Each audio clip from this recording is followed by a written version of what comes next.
అనుదిన నిత్యజీవపు మాటలు. దేవుని నామానికి మహిమ కలుగునుగాక. దేవుని వాక్యాన్ని చదువుకుందాము. ఆయన ఎవరిని గద్దింపక అందరికీ ధారాళముగా దయచేయవాడు. యాకోబు రాసిన పత్రిక 1వ అధ్యాయము 5వ వచనం. ప్రభువు నామమున ప్రార్థించువాడు రక్షింపబడును అని లేఖనము బోధిస్తోంది.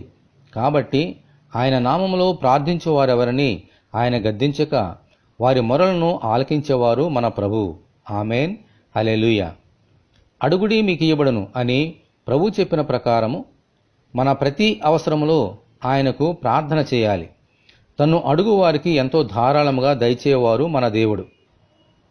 మనము అడుగు వాటికంటేనూ ఊహించు వాటికంటేనూ గొప్ప వాటిని మనకు అనుగ్రహించే దేవుడు మన ప్రభువు. ఆమెన్, హల్లెలూయా. సొలొమోను ఒక జ్ఞానమును అడిగితే దానితో పాటు ఘనతను, ధనమును, ఐశ్వర్యమును, రాజ్యమును, సమాధానమును అనుగ్రహించారు. దేవునికి స్తోత్రము కలుగునుగాక. ఆమెన్. ఇటువంటి కృప కొరకు మనమందరం దేవుని వేడుకుందాము.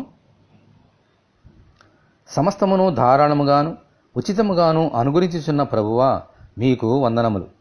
ఏ కొదువయు లేకుండానట్లు మాకు అవసరమైన వాటినన్నింటినీ అనుగ్రహించమని, ఈ వాక్యం వింటున్న నీ బిడ్డలందరినీ అలాగున దీవించమని ప్రభువు అయిన యేసుక్రీస్తు ద్వారా ప్రార్థన చేయుచున్నాము తండ్రి.